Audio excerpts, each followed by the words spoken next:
hello everybody. Buddy. It's Joker from Players Wanted. With me is Moondog from Moondog Industries, and we're going to talk a little bit about some Bad Blood tonight. Maybe some other people will join us. We don't know. It's all up in the air. This is going to be another Bad Blood AAR, and Moondog, take it away, sir.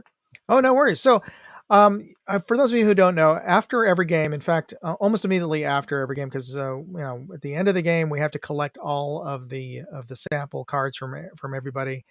In this game, this year or last month, we had a little bit of time because we called a break early because it was so darn hot. And for I know if you weren't there, it was um, well into the 90s, and humidity, and it was hot enough that we had quite a few heat casualties at the beginning of the game. So that was yeah, I've never seen that many heat casualties. I think we had a total of 8 in the first hour, so that was significant. So, Six and for over by Marxist. yeah, and one of them was in chrono even before the game started.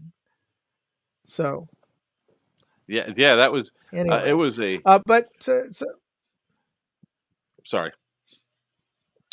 it was hellacious, yes.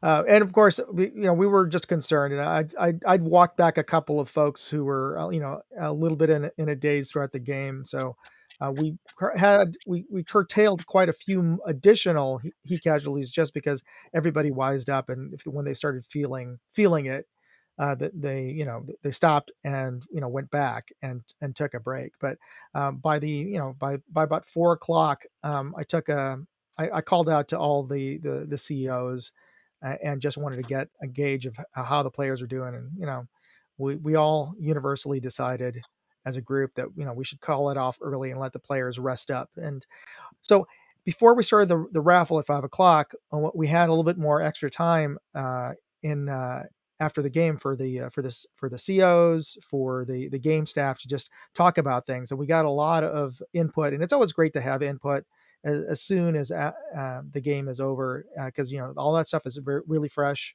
on your memory. So what I've always tried to do is collect an AAR report, from an after action report, from all the game staff, and ask everybody to tell me what were the problems that they had that on game day, and any suggestions for how to fix those, and any suggestions for next year. So that's really what I want to get through today, and I've got quite a few. Ian Sonic actually collected a bunch of them, and unfortunately he's not going to be able to join us tonight. But so I wanted to go through them if for everybody here. So let's start off. So first thing I want to talk about is chrono and safety. And that's one of the reasons why chrono is at the beginning of the game. We want to make sure all the weapons that everybody brings, all the airsoft guns that everybody brings, are safe.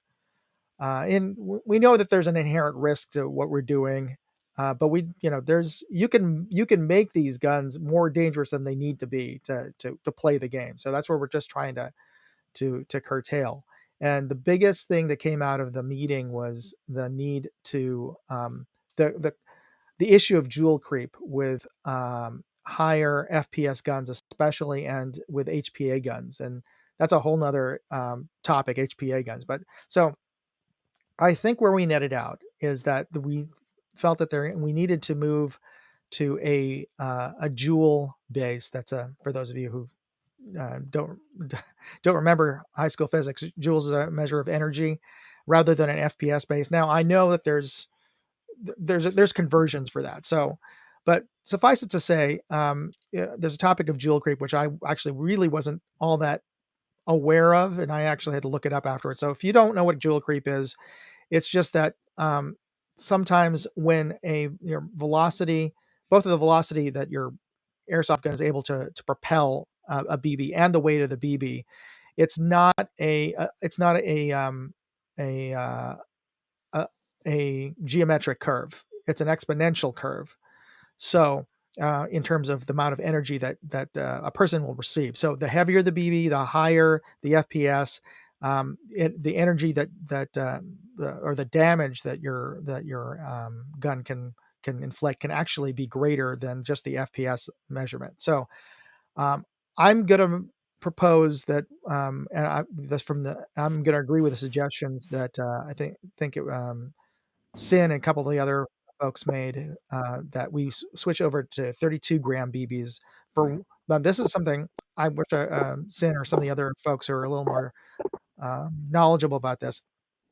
I'm going to talk to Evic, and I'm going to propose that we measure just the bolt action and just the HPA guns using the heavier BBs, because those are the If big. if you do that, it's really going to mess up the chrono lines. Well, we're going to separate those guys out anyway, so those chronos are going to be calibrated for those particular guns, right? Meaning that if you're going to have different weight BBs for the chrono line, instead of it being uniform across the line, you might have a problem with, especially flowing through people through chrono. So it might be a little bit harder to actually get people through quickly and easily, because you're going to have different weight BBs for, say, AEGs and everything else. I mean, honestly, if it comes down to .32s, like I said in the past, like almost every single event I've been to, just chronos all guns and .32s. Well, okay, I'll talk to Evic about that. There's a significant cost difference between a 32 gram BB, and the other thing is the other thing is most people don't shoot with 32 gram BBs. So if they're going to be chronoing at home or whatever, they're going to say, well, I have to get 32 gram BBs for my gun, right? So it's going to be, Well, I mean, if yeah. in, I'll let Sin hasn't responded back, but Mhm. Mom, you are sideways. There you go. Yeah, I was trying to figure out how to actually get it full screen so I could actually see the screen. Okay. But desk still isn't set up yet, so. Oh, great! I'm glad you guys could join us. Yeah, Buck is also like, he said he's working right now. Okay. His signal's kind of low. Fair I enough. would just say, I would divert to like what Sin would recommend and everything else, but I just, we've, like I said, every other event that I've been to, everybody gets chrono in .32s, even if they don't shoot .32s. So the jewels are going to be the jewels, whether or not the gun really hops them up or anything else with a .32. And there goes Buck. Oh, okay. Well, yeah. Oh, well, anyway, I'm gonna have to bring that up to Evic, but that's where I'm landing on it. So I'm gonna come back to that, as to where we're gonna end up for next year. But I just wanted to address that issue with the chrono standards. So that is going to be looked into. Now, the other suggestion so the next suggestion for the chrono was reversing the flow of players coming in. Where we had them come in was a very much of a narrow choke point along the edge of the netting wall. So I think the suggestion was to go use the sort of main wider egress entrance area. And that makes sense, especially if we're going to be calling Have folks separate line. if we're going to be calling folks into separate lines. And one of the other suggestions, that's only makes sense, and we just need a little bit more management of the folks coming in, and Sin did a good job of that as well, of getting up there to the front. So, but I'm going to actually, I'll talk to Anthony Sasso, who's been involved with the chrono line. I think I'm going to task him with organizing the line to call up the HPA and the bolt action guys, and get him a bullhorn to do that. But this also sort of jumps ahead, because part of the job I'm going to ask him to do is also to go look through people's camo. And I know that's an ongoing issue with folks, not coming to the game with the right ammo for their faction. Yeah. But there's really no good time to review, because since we added the Friday early registration, people don't show up on Friday, with their kit on. They show up on game day just before coming in. So the only other place that I can think of that would make sense to inspect folks to make sure they're wearing the right stuff is in the chrono line, since they have to be in the chrono line anyway, right? Or at least, Yeah. yeah. I mean, you can walk through the chrono line and see, but it doesn't stop the the what 150 to 200 Well, people that we chrono the day before. I True. remember 2018, what you guys did was had everyone sort by faction for safety briefing. So you had Deus Ex, Marxist, and well, spaced out to 2 tan colors. But Yeah. you had all the teams stand with their factions and maybe pinpoint, hey, look around. If they're not wearing the right camo, redirect them to the vendors and have the colored t-shirts there available. Hey, dude, you got to go buy a shirt. Right. So That's the only downside with not having Our a teammates solid. call each other out for that. Yeah, it's the only downside about not having like a Friday game. Well, even then, you're not everybody's there, so or they're playing, right? So some folks might, even if you had a Friday game. Well, I was saying if they show up Friday and they're dressed for their a fact again, I'm basing it off of other games where they have the factions and all that. They have Friday games. It's like, all right, well, now you lined up. Oh, your camo's wrong. Yeah, it all buzz. It we could work it back when we did everything just in one day, so everybody shows up on Saturday morning and you are where you are, and but it got so big that we had to do early registration to try to alleviate it would be a nightmare without the early. I know, because everybody always, and even if we had 3 times the amount of people in sign in, inevitably everybody shows up 5 minutes before game starts at the same time, and there's just not enough people. It's just not realistic to do it all on Saturday morning. So yeah, to your point, we have to have a Friday. So we try to do what we can, and I don't want people to game the system, and I heard some complaints from folks. We didn't kick out anybody for doing that. That they bought tickets for another team. That a team was sold out, Greens are sold out early, and then they bought tickets for another team, but they showed up to join their friends on Green, and that shouldn't be allowed. If we catch it, at the line, we tell people to go and get the appropriate shirt at least, and from a vendor. But it's fundamentally, airsoft is a game of honor, folks. I mean, it's like calling your hits. If you're not going to show up with the right camos, and what are you doing there? So I'm just leave it at that. Sometimes it's fun to shoot your friends too. Just saying. True. We do that a lot. Fair enough. All right, so moving on.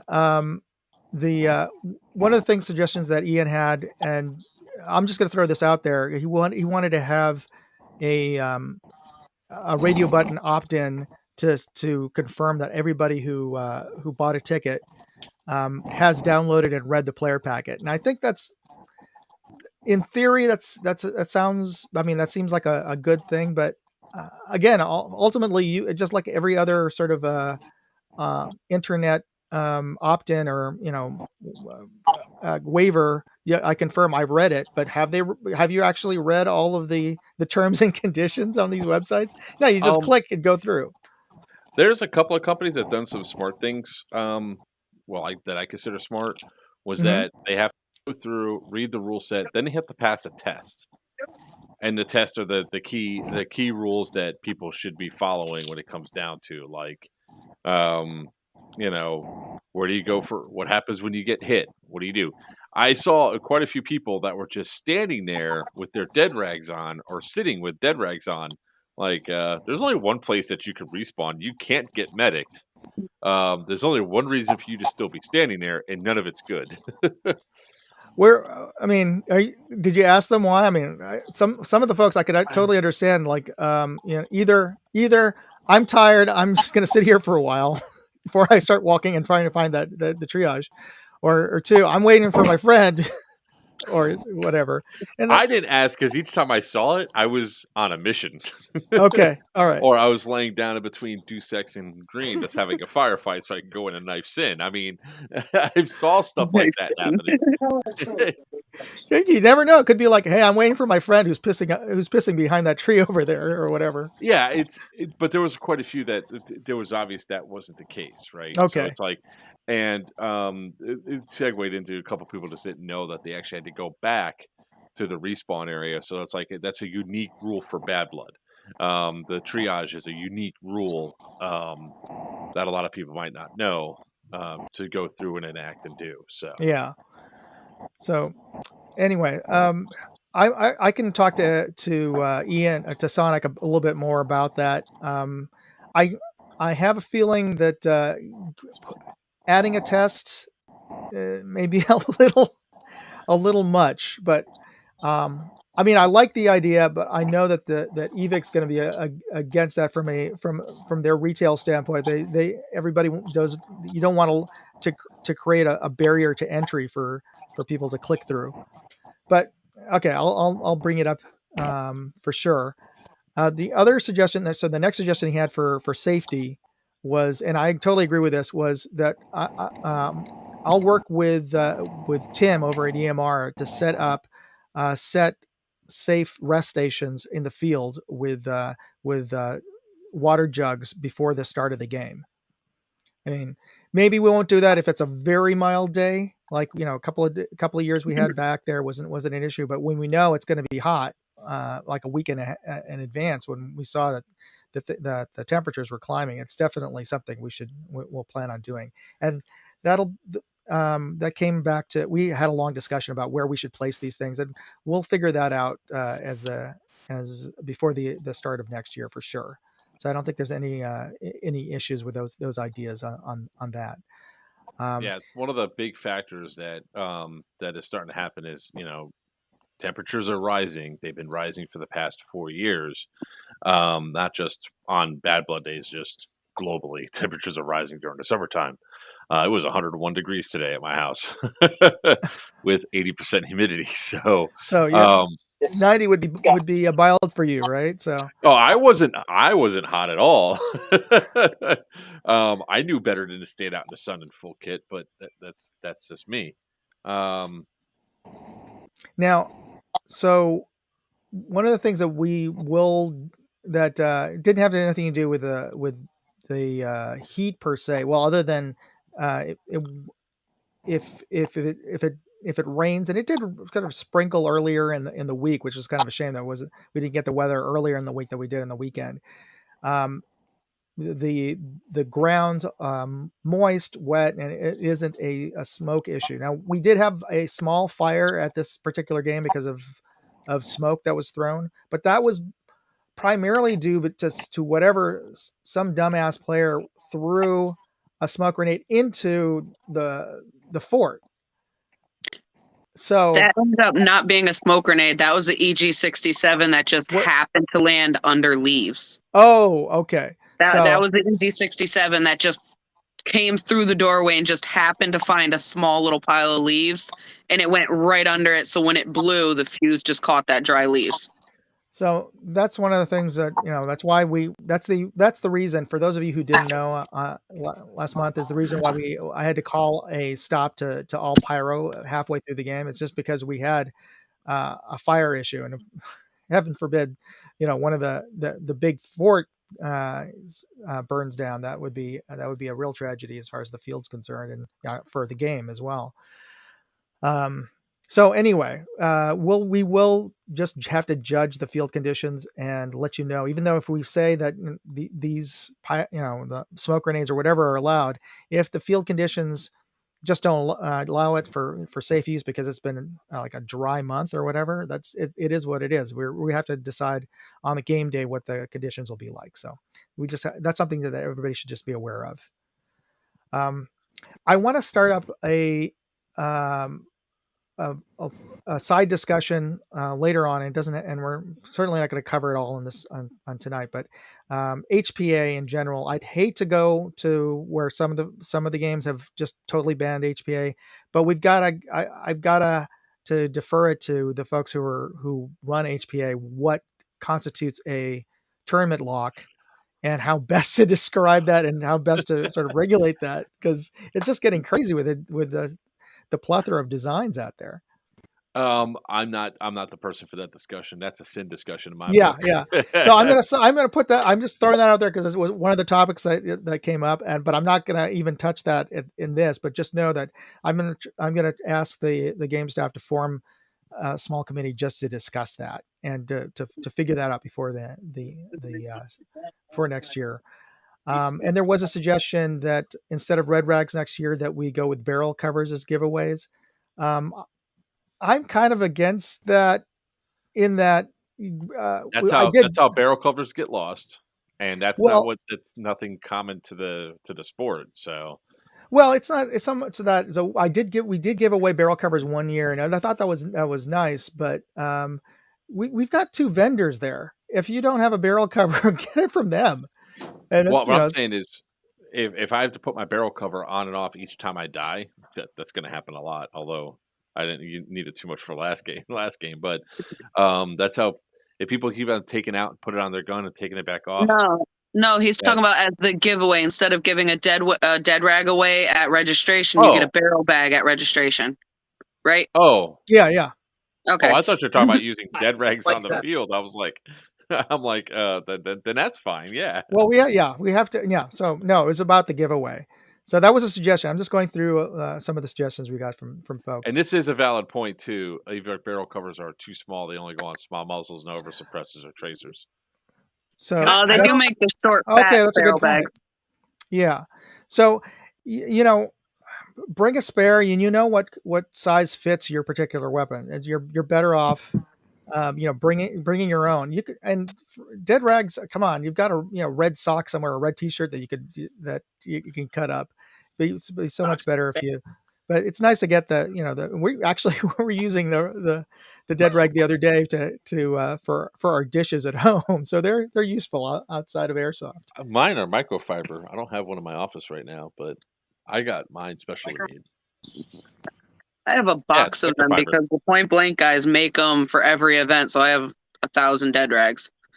So yeah, I'm just Bring gonna me my microfiber dead rags, please. Oh, Bring me my okay. big bag. Can I be heard? So You are like your audio is barely synced. It's weird. I am sorry. I'm in the car, so I was trying to interject. In regards to those muzzle things, they released Bravo finding a barrel cover. You should look again because they have extra large ones that are fucking huge. the Evic has extra large ones. Yeah, they're big. You know what? They're really big. I got one year when I think it was the year that they sent barrel covers, and all of them were the regular small ones, and then there was one in the bag that was like this wide, and I was like, I thought it was a mistake. It's probably for like the P90. Yeah, we freaking tested this thing. The barrel cover itself is large Barrett 50. Oh, well, it'll fit that, and you could probably fit an entire, muzzle of a pistol in there. Exactly. Yeah, So it's better as a holster. You're So before we move on from chrono and safety, since that's the beginning of the game, and there he goes. There's your promo dead rag. Since we have Vendetta on the line in the group here, I just want to hear from you your thoughts on chrono and on sign in, since she's in charge of the sign in process. If there was anything that you wanted to add or suggest to folks to streamline the process. Oh, she's bowing out because her audio sucks, is what she says. Okay. Oh, okay. Well, can you want to just type in a chat suggestion, and I'll get back to that. So I think in the registry or in the sign in process and in the chrono process that we talked about is having the chrono line manager be one of the inspectors, and I also do have a line manager for registration whose also job was to go through and make sure everybody's wearing the right camo. But another point of checking would be the chrono area, which I think both would be the case. And concerning uniforms, I will add a yellow armband for the embeds to wear along with getting vests. So that'll be an addition for sure for next year. Because that's also an easy identifier. So then we don't have to go sit there digging through a dump pouch to rip out the vest to put it on, and they come up in and have the. Why are you still shooting me? So Vendetta's saying that her audio isn't, or she's not coming in, but she says overall that she didn't have any problem with the sign in. I agree with that, but reading the player packet because I'm not the FAQ. Yeah, so folks, don't ask the folks at the sign-in desk, questions about the rules of the game. They're just there to hand you your wrist tag and make sure that you're on the roster. But yeah, they're not the FAQ lady. Okay, Do you have a phone? Pull up your phone. Read the rules. it's a PDF. Come on. Okay, so moving on. Spawns, start points, and triage. Next year. We're going to eliminate your starts location as a fixed spawn point. You will still have we're still going to designate a place for you guys to start, for your faction to start. But once you leave there, that's it. Now, that start point may actually be a rest area for possibly. So I'll have to talk to Tim about that. So we may have your start location be a water stop and a safe zone, but that's not going to be the place where, as a dead player, you go back to respawn. We're going to add an additional triage, and so that you won't have to walk all the way back to your start point. But that's something we're going to be adding for next year. I think that if the start points are where a water refill station is, so people can still stow their gear there, at least they know there. They just can't spawn there. So then they don't get pissed off when a wave of like Marxist or Duke says comes running by their spawn. They're not like, I'm spawning here. No, you're not. Triage. I am so sorry that I keep fucking bowing out. I don't know why. But... It's a signal, so don't worry about it. Yeah, I don't. It's a cellular signal. No worries. Because that way they can't complain and all that, and then it's also a matter of that we don't have to watch our backs when we're going past those spawns as well, like those start points as well. Like, hey, you don't shoot us, we don't shoot you because 100 foot, whatever. Well, that's another thing. And it touches on the need to. I really will make sure that for next year, that as we're getting more embeds, that I'll spend time to have a more in-depth briefing on all the new embeds to make sure that they understand how to manage the triage, like things like the fact that there's a 50 foot buffer zone, and not to put a triage too close to the front lines, and not ever to put the triage zone over a stamp sample, because then no other player can get to that. I mean, no other faction can get to that because you have your triage. You can't use your triage as a strategic block as a stamp blocker. Yeah. So that's something that I'll work on, and we'll work on for next year with the education of the embeds. So let's see. I'm going through here.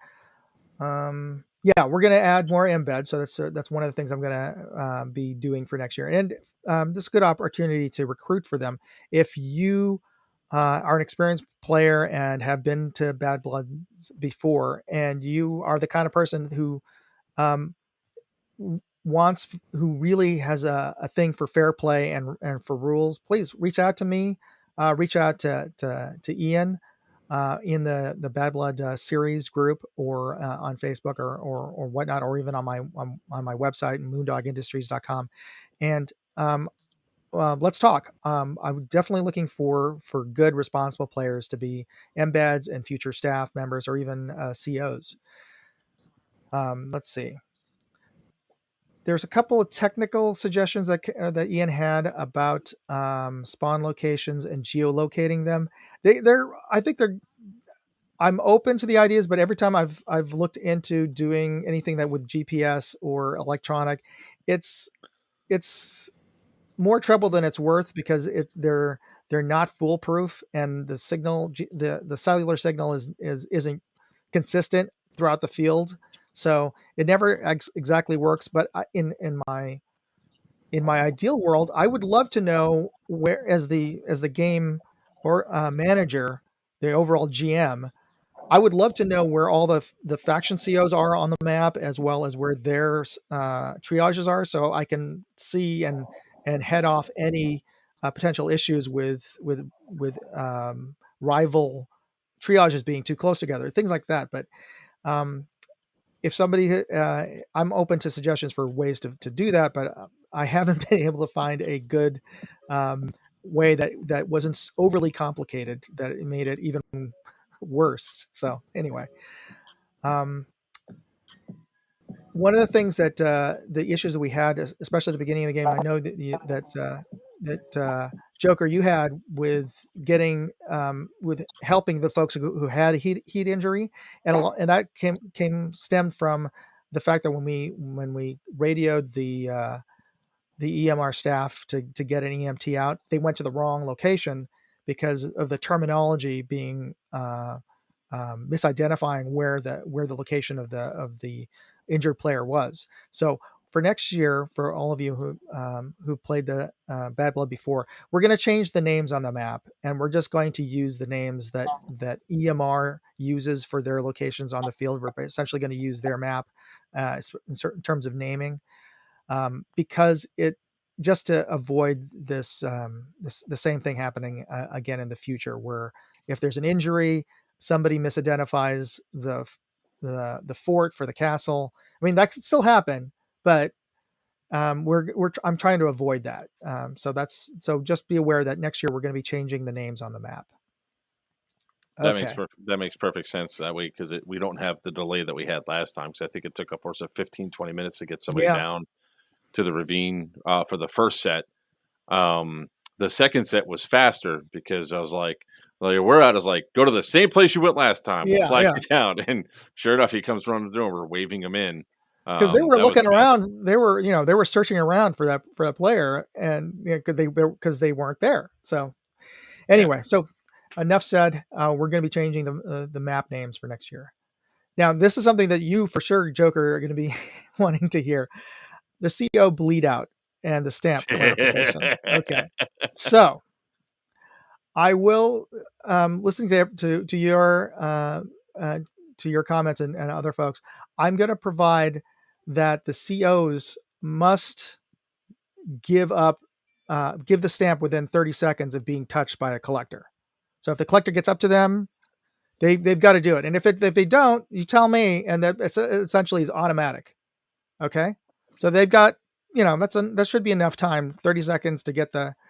And here's the other thing for the COs. I wasn't sure if I missaw it, but COs should have their blue pouches outside and so, yeah, they were hard to see. Evidently, I walked right past a Deus Ex CO, and I was looking for COs. So, if you didn't identify who the COs well in advance, or what their kit was when you go walking on there, most people probably would not. And that's still hard, because everybody's kit looks roughly. I mean, there's not that much of difference in a lot of ways. It's very easy to identify Sin. It was not easy to identify Marxist. And it was not easy to identify Deus Ex, because when they're all kitted up, they look like any other regular player. Yeah. Now, and it's a pity that more of the staff aren't on here right now. But a suggestion that I was willing to bring up from a past game is one, we could designate another. We could have the COs designate another player be their sample bearer rather than them, and or two. And the reason I put that out there is we could have those guys kitted out in like lab coats, so they're totally identifiable. Or you could put CO and XO patches on their helmets or on their arms. I have some of them myself, actually. So, or in past years, we put blue armbands on the COs. Oh, Ian, you did. We're able to make it. Very good. I can see him. Can you hear us, Sonic?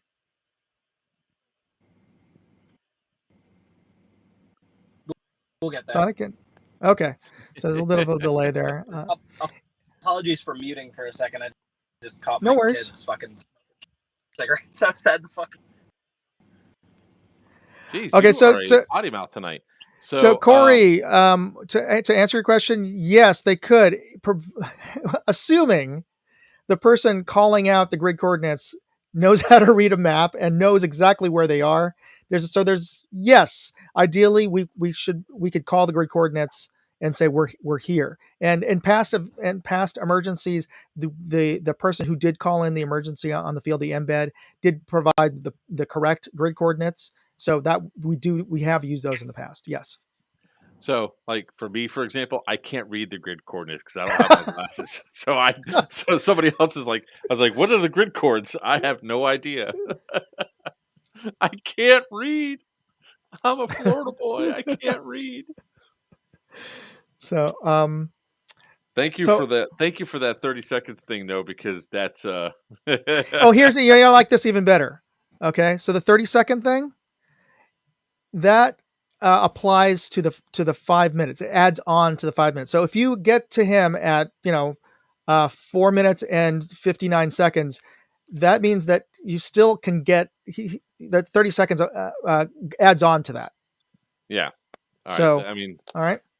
That's good because some of us try really hard to get that stamp. Yeah, so I understand, because I just don't want it to come to the point where and it hasn't. So I'm just theorizing that there might be some at the end of the day, everybody's tempers or their patience wanes thin, and the heat and the exhaustion, and so you could have a CO be in a bad mood and say, okay, take 4 minutes to get the stamp out, so I just don't, so I'm just going to say 30 seconds, and that should be a plenty amount of time to get it out. And if you can't get it, get your stamp, get the guys stamped up in 30 seconds, then it's an automatic. Give me your stamp, give me your stamp, give me your stamp, give me your stamp. So, which brings up another question.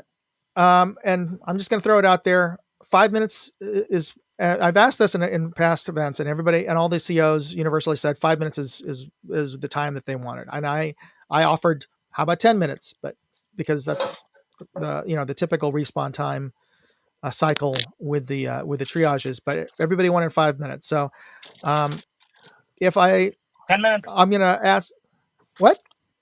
10 minutes out of play where you have to be in that position, it can be a little much for the COs. 5 minutes is 5 minutes is fine. It's just that people need to understand that you have 5 minutes to get that stamp from the CO. Just because you're walking up at 4 minutes and 59 seconds, if you don't lay hands on them and 5 minutes is up, they can get up and move. I mean, it is what it is. Yeah, and by laying hands, I don't mean grabbing them by their lapels. I just mean just touch them, just tag. All right. So, all right. You're killing all my fun now. I'm just saying. So moving on to communications, and these are some great. Oh, go! Did you have something to add to that, Buck? Since you're Oh no, Joker's gonna be moving. All right. So communications, and this is a great suggestion from Ian. And we're gonna look into switching to requiring all of the game staff to have programmable VHF radios, so that we can be on formerly commercial only channels that are on Mures, but they're no longer commercial only. But anyway, that we require all embeds and COs to have VHF radios. I think almost all of you have anyway. I think there's only, I think one or two of the new embeds who didn't have VHF programmable radios, but that's something that I'll look into and make sure that everybody has for next year. That way that there's were you having Ian, can you chime in? Can you hear us? The Baofeng radios, they bleed. So when we've got effectively 6 groups all trying to use a small chunk of radio space, we're bleeding on each other. And like sometimes we can hear people who are on the admin channel that actually aren't. Right. It's just bleeding through. So we'll start yelling, get off, get off, get off. They don't, but they're hear not us 'cause on they're really. not actually on it. Yeah. Yeah. So if we switch to a completely different band, yeah, we might get some bleed, but we're kind of leaving that FRS, GMRS wave. Yeah, adding wave more space. frequency space between. Yeah. Yes, we're Yeah. adding more space between us to kind of prevent any of that bleed, because part of the problem is channel lockout, right? So if somebody is bleeding onto our frequency, well, that means legitimate communications can't get through. So if we can distance Yeah. ourselves more and more from those frequencies, there's a better chance that we can actually communicate with each other and messages will be heard. You know what Can I I mean? make a suggestion? Yeah. Yeah. I hate to say it, but a lot of the guys on like the just regular need them to have the radios, and I think having them effectively could only be having each embed have them on a separate channel with just nobody else. I think having every single person having the availability to get on said, I think staff only going forward is the best course of action. That way we're not traffic. Yeah, I think people general aren't gonna follow policy that. no radio. Well, I highly doubt people aren't going to follow that. I mean, they're going to be like, okay, sure, no radio. I would love that. The question is, like, for the folks who are lost, that should apply for, like, where is my triage? From what I experienced, except for that one kid that was actually literally on our channel in the chrono line. Oh yeah, that was annoying. Yeah, at least I found him. Hey, what's up, Cam? What's up, bro? Yeah, we really didn't have too much. At least I didn't experience too much bleed over from other channels or from other. When I was out there, I mean, we were able to clearly communicate. Now you might. The bleed over happens a lot when you're in proximity with other radios. Yeah. So I know I was getting bleed when I was around certain groups. Either just a lot of radios all at the same time were kind of overloading my system and I was picking up everything. And I know Joker had it too. Sin was complaining a lot about people bleeding onto the admin channel. He was complaining about the person that was hot micing on the admin channel. Yeah. Yeah. But there's a good chance that was just somebody hot micing on another channel and he was getting bleed from it. So every time he screams about it, well, they can't hear him because they're not actually listening and transmitting on that frequency. Well, I got a question. Who was that kid in the chrono line that was hot micing the admin channel? He was a black shirt, and the only reason why I figured it out is I was walking around and I was talking loud because I could hear myself while we were in chrono, and I'm like, "Who the hell's radio is this?" And the kid never fessed up that he had a radio. I was like, "Do you have a radio?" And he's like, "No." So then when he went over to, I started. The radio went away from chrono. Yeah. Then I heard him talking. I heard him talking to a vendor, so I went running right over to vendor row. And then I heard Paul's voice, and I went over. I was like, "You." So what did he say? He's like, "I don't know. I didn't know it was just given to me this way," because he had a crappy push to talk little thing that it came with it is that he was using. Ah, So it was constantly queued up, and I was like, "Yeah, here, you're on a different channel now." And he's like, "But," I was like, "This is the staff channel. You're not on it." I would another reason I want to switch to a different frequency, and I don't think we should actually publish it, is because people do game the system and they Yeah. listen in thinking that they're going to get an advantage of some insider sort. information. Yeah. So whatever saying- frequency within the MERS range that we go with, we should not let it be known. So, Yeah, that makes sense. So I think that's a good suggestion, and we'll look into we'll move forward with that, and we'll figure Ian and I will figure something out, and it'll be part of talking to the new embeds to make understood that they have programmable radios, and we'll give them the channels. So I think that's pretty fair. All right, so Sounds good. end of day special missions. I totally understand. This was the first time we were doing this. I think next year for sure I'm gonna give if we do the same special mission. What I would do is I would give that HVT a lab smock to wear. So totally easy to identify, and that's something actually we did years ago. I think it was in the first two Bad Bloods. There was the lab guy, so I think it'd be kind of fun to bring that back. And here's something that an idea I was floating a while back, and I don't know if this is even feasible. But what do you guys think of making sample cards swappable? In that if a team took out a sample collector and happen to have a sample collector nearby, they could swap cards. Nope. No, I don't Buck's think going no. nah. hard pass. No, because then you're gonna have a lot of people trying to game it by not giving up their sample cards and everything else, and it's gonna be I think it'll be a little bit of add a pandemonium. complexity now that sample collectors need to die in place for X amount of time before they can triage. And it's a complexity that this scale amount of people, it's not gonna play well. Fair enough. I thought I'd just float that out there. Here's a question from Corey. Yeah, I remember that when I was calling in on the Marxist, and it was a couple other, also Black Shirts a couple of times.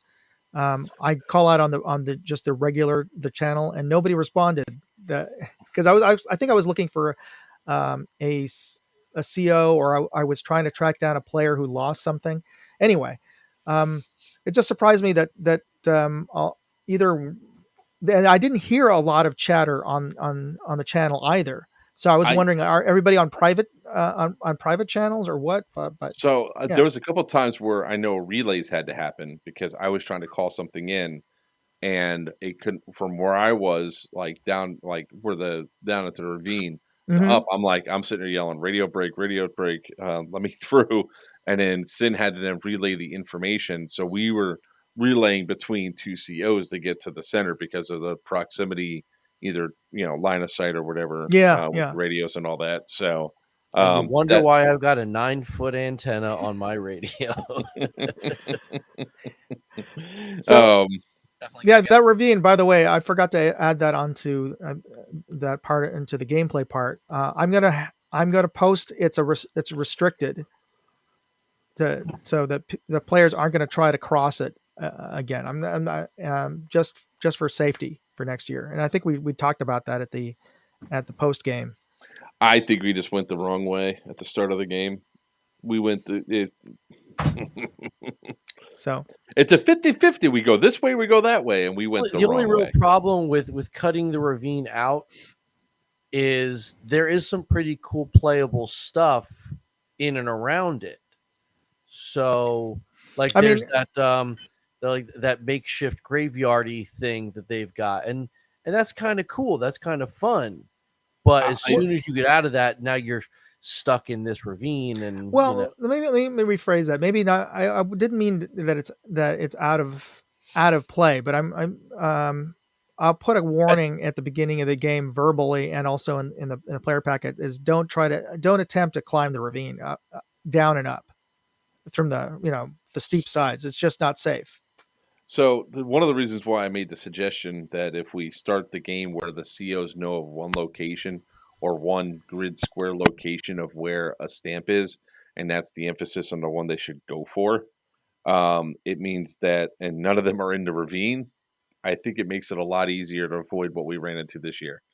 Literally, because we based it off of what was last year. Last year there was one in that hut, so we went down into the ravine. But since we didn't know, 2 years. So since we didn't know where there were, we were just going based off of what we remember, what we did the year before. So Mhm. I think if we actually do that, as like, hey, you're Marxist, you should go to Pine Forest. Black shirts, you should go to the Well, this I little mini tower. well, I'll talk to Nick about this to head kill, and we could easily just make a gentleman's agreement not to put any samples in the ravine, just like he never puts any samples in the fort.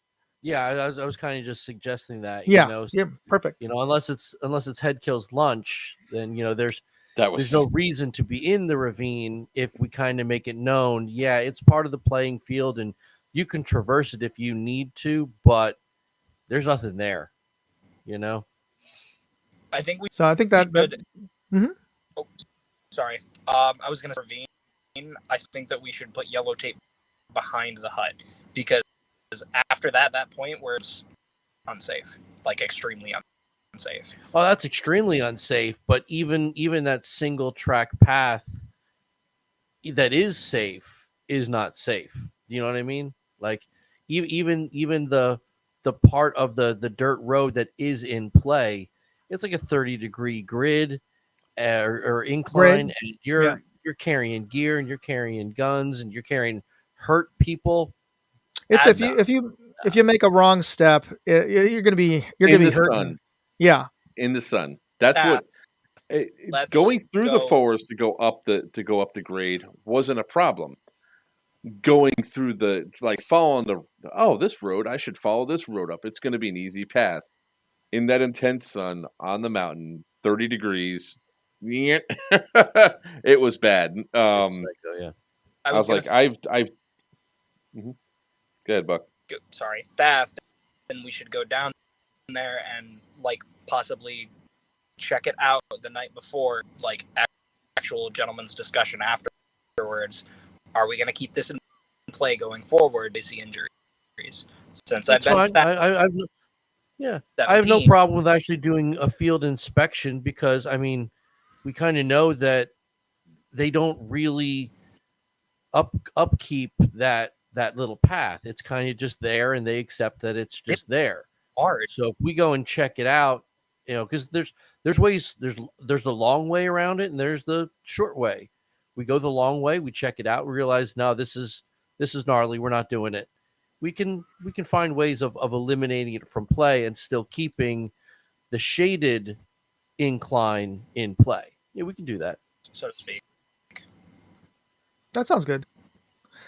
All right, Cool. so bringing up Headkill, he wanted to just put it out there that we need more tribals. So for those of you who are veteran players and want a little bit of a change, if you've played Bad Blood before, you're more than welcome to reach out to Headkill and ask about being a tribal player. And tribals, for those of you who have had to engage them, they're all over the place. I mean, they you can either ask to be assigned to a specific place, or like defending a sample, or they have roving teams on tribals who are just, their task is to go anywhere on the field and to go after and harass all the other teams. So it's a fun way. Yes, it's a fun way to play the game. And I know one of the COs actually, Carbon is going to be joining tribals next year, so we're going to have a new CO for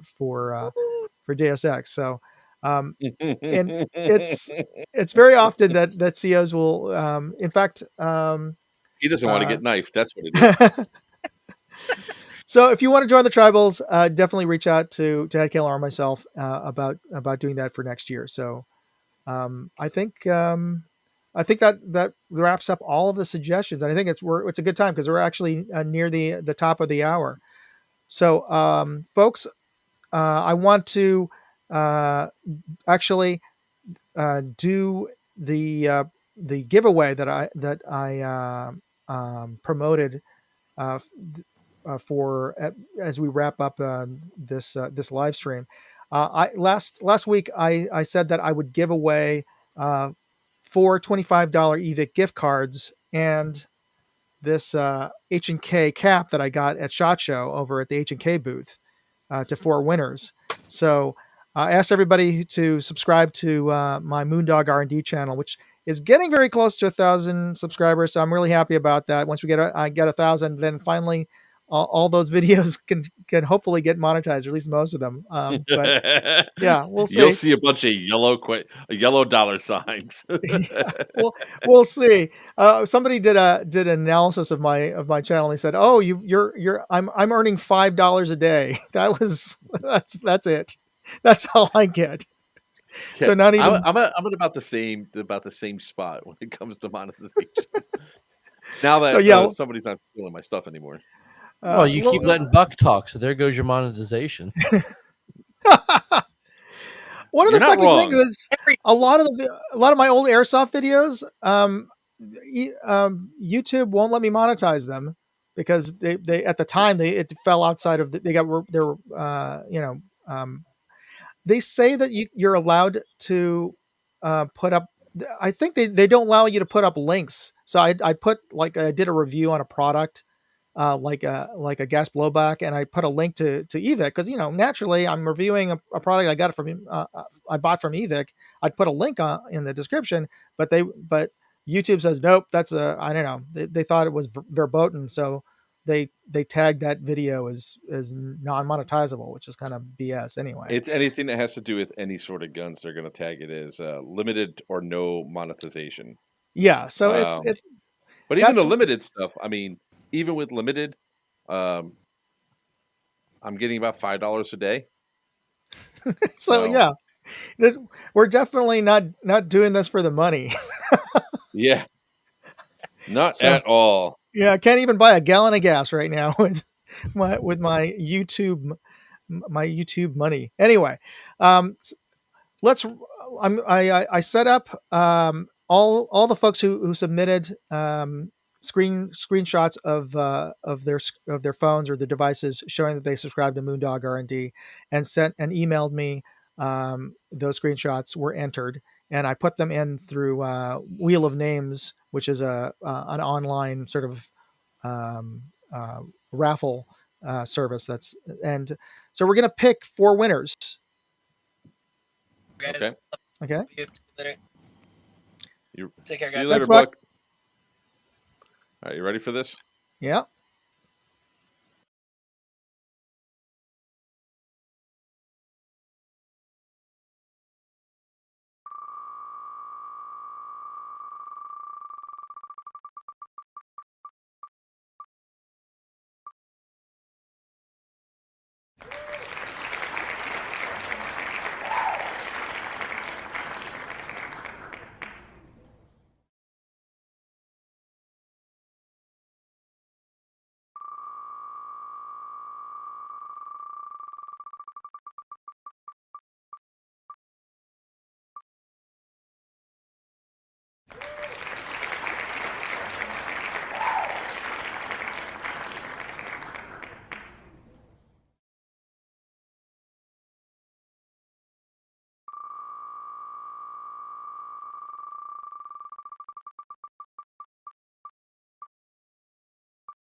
All right. Well, congratulations to the winners. Hope I'm sorry if I'm butchering your name, Mike Mihalich of Douglasville, Georgia, based on my emails here. So congratulations, you win the HK cap and the $25 gift card, and also to Rich Gordon of San Ramon, California. I'll be sending you out a $25 gift card, and Greg Seaton of Ames, Iowa, I think.